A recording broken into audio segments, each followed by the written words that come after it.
જય સ્વામિનારાયણ. વાત એમ છે, હવે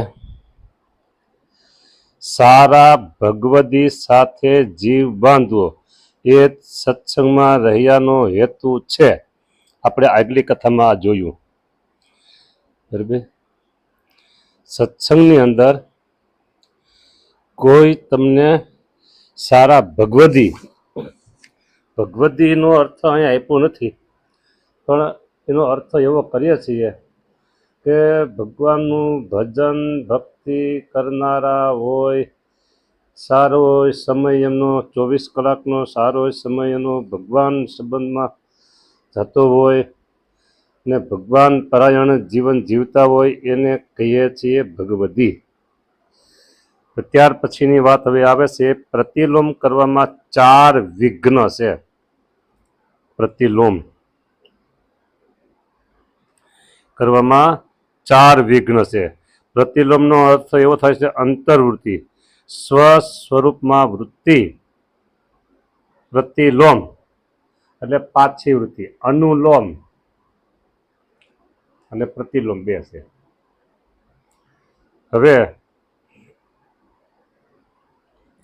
આપણે જ્યારે ભગવાનના દર્શન કરીએ છીએ ત્યારે આપણી વૃત્તિ અનુલોમ હોય છે. અનુલોમ એટલે કે આપણી આંખની સામે ભગવાનની મૂર્તિ છે, એને કહીએ છીએ આપણે અનુલોમ. અને પ્રતિલોમ એટલે કેવી રીતે? તો આપણે ખુરશી ઉપર બેઠા છીએ, સમજી લો કે આપણું મુખ પૂર્વ દિશા તરફ છે. આપણે ખુરશી ઉપર બેઠા છીએ ત્યારે આપણું મુખ પૂર્વ દિશા તરફ છે. તો ભગવાનનું મુખ પણ પૂર્વ દિશા તરફ. આપણું મુખ એટલે આપણું મોઢું અને ભગવાનનું મુખ.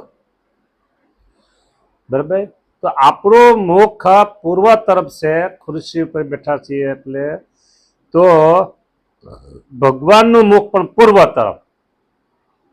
આપણા આત્મામાં મૂર્તિ છે, જેવી રીતે આપણે બેઠા છીએ એ જ રીતે ભગવાન આપણા આત્મામાં બિરાજમાન છે. એને કહેવાય છે પ્રતિલોમ વૃત્તિ. પ્રતિલોમનો મોટો મહિમા છે.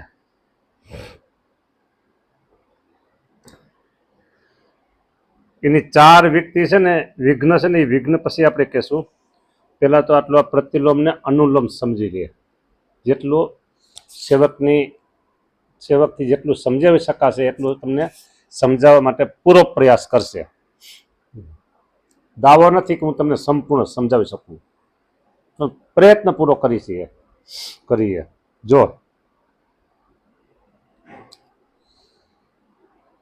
ગાય, ભેંસ, બળદ, કોઈ પણ પ્રાણી, એને તમે ખીલે બાંધો, સાંકળ હોય કાં દોરડું હોય. ખીલો અને પશુ એ બેની વચ્ચે એક દોરડું છે. સાંકળ પણ હોય છે બાંધવાની અને દોરડું પણ હોય. બહુ બળવાનું જોવું હોય ને તોડી નાખે હોય દોરડા, એને સાંકળ બાંધી હોય. હા, એટલે છૂટીને જઈ શકે જ નહીં. અને ખીલો મજબૂત હોય. હા, ખીલા ખોરા હોય ને ખબર હોય. બરાબર. ઘણી વખત તો છે ને 5 ફૂટનો 52નો વેઢો હોય, 5 ફૂટનો, અને 3 ફૂટ છે ને વધારે એ જમીનમાં નાખે, ખાડો ખોદી. ભલે 3 ફૂટનો, 2 ફૂટ તો સાચું જ. હા, મોટો કરે, વૈશમાં વેઢો મૂકે, પછી ફરતા પથરા નાખે ઝીણા ઝીણા, અને ઊંધી કોષથી એને ધરબે.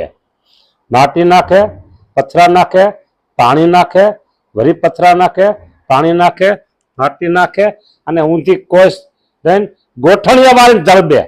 પણ હરખી તાકાત થાય. વળી પાસે થોડુંક થાય ને હલબલ આવે, હાથેથી હચમચાવે. બરાબર.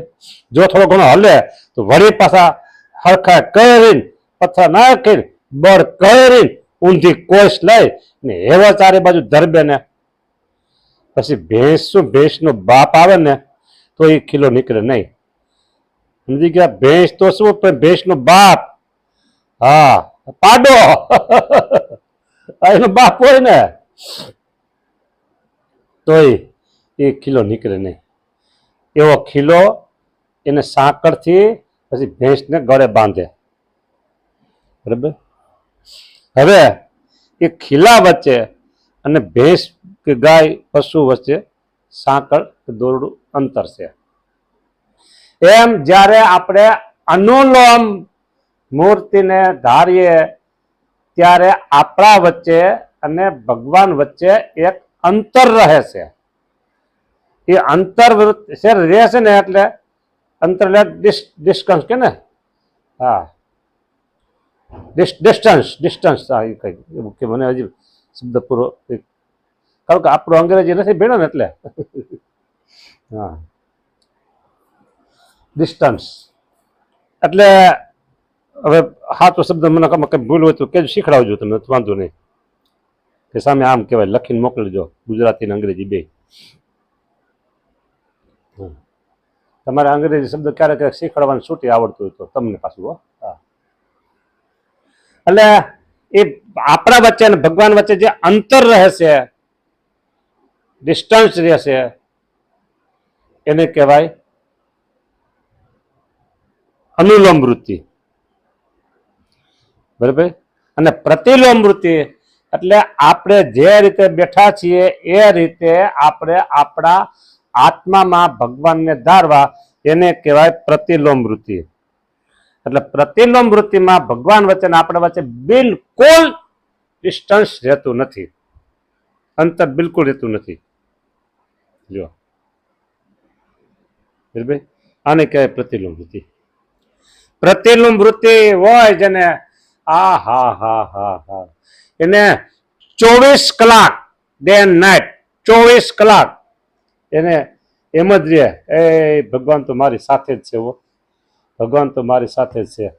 અને જો ભાઈઓ તમને સાચું કહું દઉં ને, સાચું કહી દઉં, આપણે ખોટું કદી કરતા નથી, સાચું જ કહેવાનું હોય ને. જો સમજો વજ્રામૃત છે સારંગપુરનું પહેલું, પહેલે ધડાકે અમારે સારંગપુરનું વચનામૃત આવ્યું છે, ચોથું 5મું આવ્યું છે. તો એમાં તો નથી, એક બીજા વચનામૃતમાં છે, 2 વચનામૃત છે. એટલે અત્યારે સારંગપુરનું પહેલું વચનામૃત આપણે લઈએ છીએ. બરાબર? પહેલા વચનામૃતની અંદર ભગવાન સ્વામિનારાયણ એવી વાત કરે છે, જો સાંભળજો.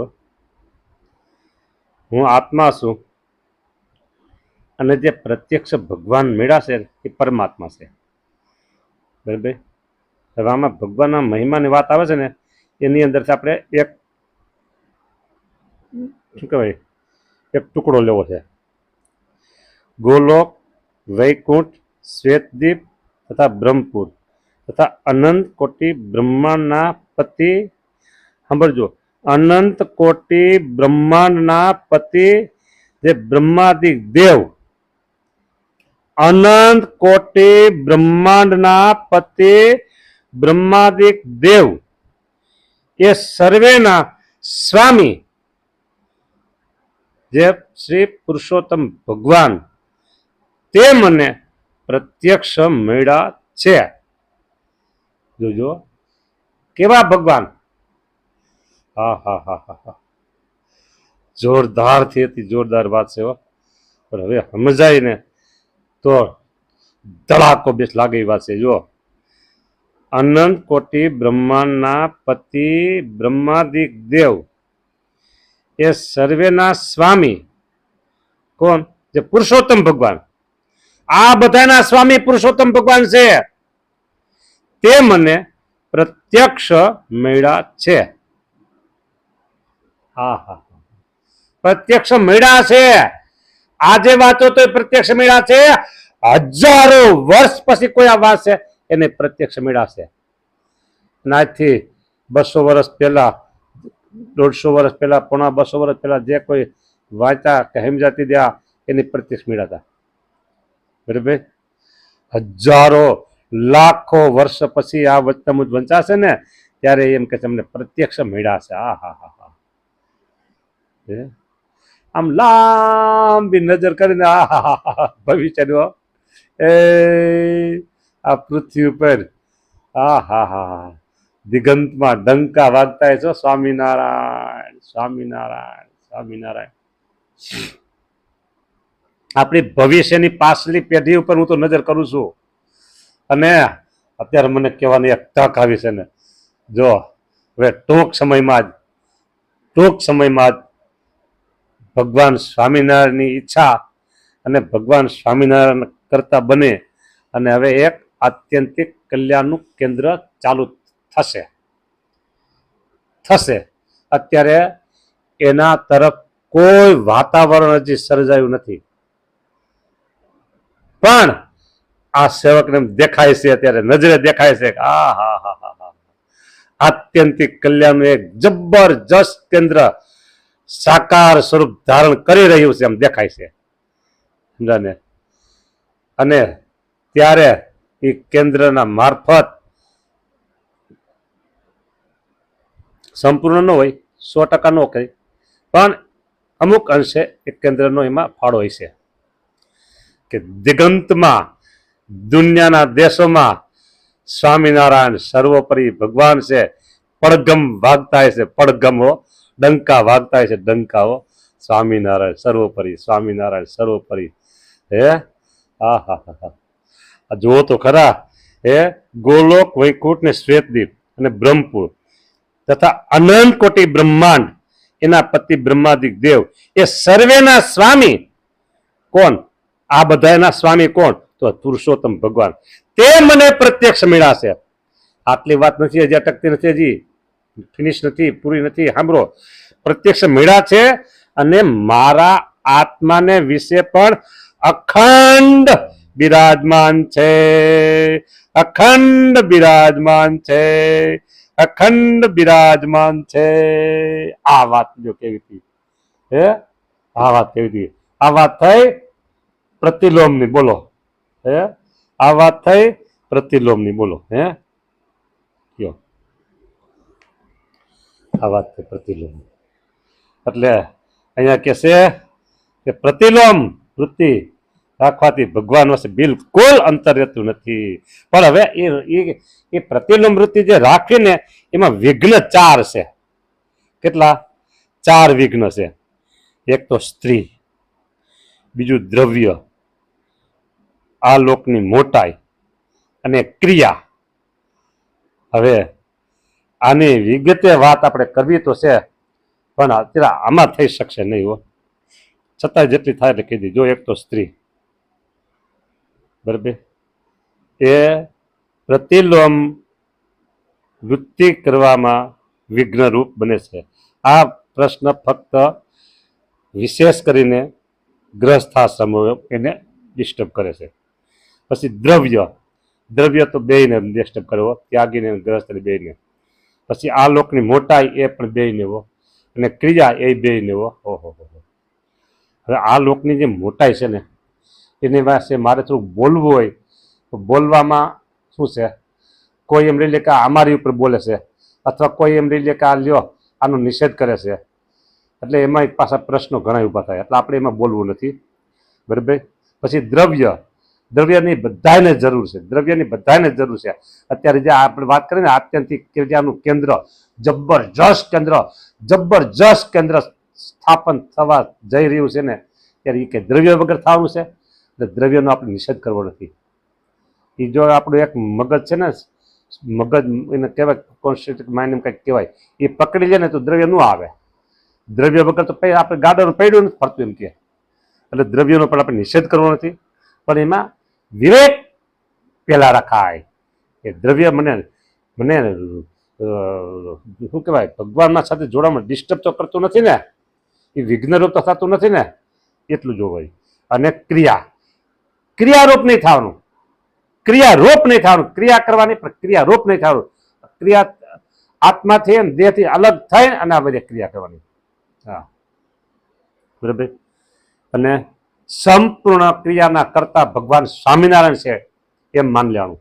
સંપૂર્ણ ક્રિયાના કરતા ભગવાન સ્વામિનારાયણ છે એમ માની અને પછી આગળ વધવાનું. એટલે આ વાત કેવી હતી બધી થઈ ગઈ પૂરી. એટલે આ 4 વસ્તુ છે બરાબર. પ્રતિલોમ કરવામાં વિઘ્ન કરે છે અને પ્રતિલોમથી મોટો ફાયદો આ છે. ભગવાન સાથે આપણે એકમેક થઈને રહેવાય છે ભગવાનની સાથે. દૂધ અને દૂધની અંદર ખાંડ સાકર નાખો એ કાંઈ જુદા રહ્યા એમ ભગવાન અને ભગવાનની મૂર્તિ ભક્ત અને ભગવાન એક બધી છે. રસ બસ હોય રહી રસ્યા છે એ મિશ્રી પૈમાં અહીં પડી છે. બહુ મોટો ફાયદો છે જય સ્વામિનારાયણ.